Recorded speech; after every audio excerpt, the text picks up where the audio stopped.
السلام علیکم ورحمۃ اللہ وبرکاتہ۔ امید ہے سامعین و ناظرین خیر و عافیت سے ہوں گے۔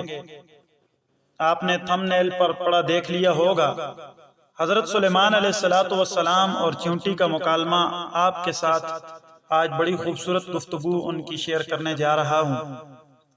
یہاں تک تو قرآن مجید میں جو تذکرہ آیا ہے کہ سلیمان علیہ السلام کے لشکر کو دیکھ کر چیونٹی نے کہا تھا کہ تمام چیونٹیاں اپنے بلوں میں چلی جاؤ، ایسا نہ ہو سلیمان علیہ السلام کا لشکر گزرے اور انہیں خبر نہ ہو اور تم کچلی جاؤ۔ پھر اس چیونٹی سے سلیمان علیہ السلام کی کیا گفتگو ہوئی، عربی کی تفاسیر کے اندر مفسرین نے لکھی ہے، یقیناً وہ آپ احباب نے اس سے پہلے نہیں سنی ہوگی۔ ایسی معلومات آپ کے ساتھ آپ کے گوش گزار کرنے جا رہا ہوں، تو بڑی خوبصورت گفتگو ہوئی، توجہ سے اور محبت سے سماعت کیجیے گا۔ سلیمان علیہ السلام نے چیونٹی سے کہا السلام علیکم، تو چیونٹی نے کہا وعلیکم السلام، اے فانی ملک میں مشغول آدمی۔ سلیمان علیہ السلام نے کہا تم کالی کیوں ہو؟ تو چیونٹی نے کہا دنیا مصیبت کا گھر ہے اور مصیبت زدہ کا لباس کالا ہی ہوتا ہے۔ سلیمان علیہ السلام نے کہا تیری کمر کیوں کٹی ہوئی ہے؟ تو چیونٹی نے کہا یہ اللہ جل شانہ کی عبادت کے لیے خدمت کا ٹیلا ہے، یعنی جو میں نے پہاڑوں نما اپنے دائیں بائیں یہ جو چوٹیاں ہیں میری کمر کی کٹی ہوئی، اس پہ میں اللہ جل شانہ کی خدمت عبادت کے لیے خدمت کرتی ہوں۔ سلیمان علیہ السلام نے کہا تو لوگوں سے دور کیوں رہتی ہے؟ تو چیونٹی نے کہا وہ غافل ہیں، اس لیے ان سے دور رہنا ہی اچھا ہے۔ سلیمان علیہ السلام نے کہا تم ننگی کیوں ہو؟ تو اس نے کہا ہم دنیا میں ایسے ہی آئے ہیں، ایسے ہی چلے جائیں گے۔ سلیمان علیہ السلام نے کہا کہ ایک چیونٹی کتنا وزن اٹھاتی ہے؟ اس نے کہا 1 یا 2 دانے۔ سلیمان علیہ السلام نے کہا کیوں؟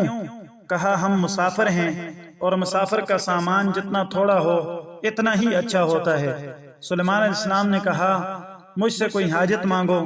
اس نے کہا آپ خود عاجز ہیں، میں آپ سے کیا مانگوں؟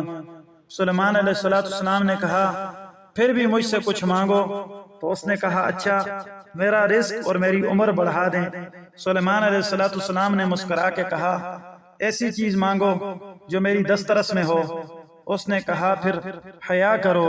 سلیمان علیہ السلام نے کہا تمہارا نام کیا ہے؟ اس چیونٹی نے کہا میرا نام منذرہ یعنی ڈرانے والی ہے۔ اللہ اکبر۔ سلیمان علیہ السلام نے کہا پوچھا کہ اللہ جل شانہ نے تجھے کیا چیز عطا کی ہے؟ تو اس نے کہا مجھے یہی چند ساعتیں جن پہ ختم ہونے کا مجھے بھروسہ کوئی نہیں۔ پھر چیونٹی نے پوچھا اے سلیمان، اللہ جل شانہ نے تجھ کو سلطنت دی ہے، اس بڑی سلطنت میں آپ کو کیا پسند ہے؟ سلیمان علیہ السلام نے کہا مجھے یہ انگوٹھی پسند ہے، یہ جنت کی ہے۔ اس نے کہا آپ اس کا مطلب جانتے ہیں؟ سلیمان علیہ السلام نے کہا نہیں۔ چیونٹی نے کہا اس کا مطلب یہ ہے کہ جتنی سلطنت آپ کے قبضے میں ہے اس کی قیمت انگوٹھی کے اس نگینے کے برابر ہے۔ سبحان اللہ۔ پھر اس نے پوچھا اور آپ کو کیا پسند ہے؟ سلیمان علیہ السلام نے کہا یہ تخت ہے، یہ جنت کا ہے، یہ مجھے پسند ہے۔ تو اس نے کہا آپ کو اس کا مطلب معلوم ہے؟ تو سلیمان علیہ السلام نے کہا نہیں۔ تو چیونٹی بولی کہ یہ سب کچھ ایک ہوا کی طرح ہے، جو آج آپ کے پاس ہے کل چلا جائے گا۔ سلیمان علیہ السلام نے کہا اس تخت کی رفتار صبح کو 1 ماہ کی مسافت اور شام کو 1 ماہ کی مسافت طے کرتا ہے۔ چیونٹی نے کہا اس کا مطلب آپ جانتے ہیں؟ فرمایا نہیں۔ کہا اسی طرح آپ کی زندگی تیزی سے گزر رہی ہے۔ چیونٹی نے کہا اور کچھ ہے؟ تو انہوں نے کہا مجھے پرندوں کی زبان سکھائی گئی ہے۔ تو چیونٹی نے کہا اے اللہ کے پیغمبر، وہ اللہ سے مناجات کرنے میں آپ پرندوں کی بولیاں سنتے ہیں۔ اور سلیمان علیہ السلام نے کہا جن و انس کو میرا خدمتگار بنایا ہے تو چیونٹی نے کہا یہ آپ کو سکھانے کے لیے ہے کہ جس طرح وہ آپ کی خدمت کرتے ہیں آپ بھی اپنے آقا کی خدمت میں لگ جائیں۔ اس نے کہا اور کچھ؟ تو سلیمان علیہ السلام نے کہا انگوٹھی کا نگینہ ہے، یہ مجھے پسند ہے، اس پر اللہ جل شانہ کا نام لکھا ہوا ہے۔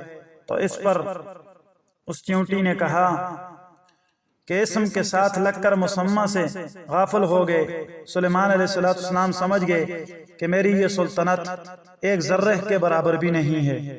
کتنی خوبصورت گفتگو اللہ جل شانہ نے اس حیوان کو عطا کی۔ اللہ تعالی ہمیں بھی اپنی یاد سے جڑنے کی توفیق دے، غفلت سے ہمیں بھی محفوظ فرمائے۔ گویا سلیمان علیہ السلام جن کو اللہ تعالیٰ نے اس پوری دنیا کی سلطنت عطا فرمائی، ان کو ایک چیونٹی نے سمجھا دیا کہ آپ کی ساری سلطنت کی قیمت انگوٹھی کے نگینے کے برابر بھی نہیں ہے، ایک ذرے کے برابر بھی نہیں ہے۔ تو اللہ تعالی ہمیں دنیا کی محبت سے بچا کے اپنی محبت نصیب فرمائے۔ امید ہے یہ معلومات آپ کو پسند آئی ہوگی۔ اللہ تعالیٰ اس کو ہمیں اپنے معمولات میں لانے کی توفیق دے۔ وآخر دعوانا ان الحمد للہ رب العالمین۔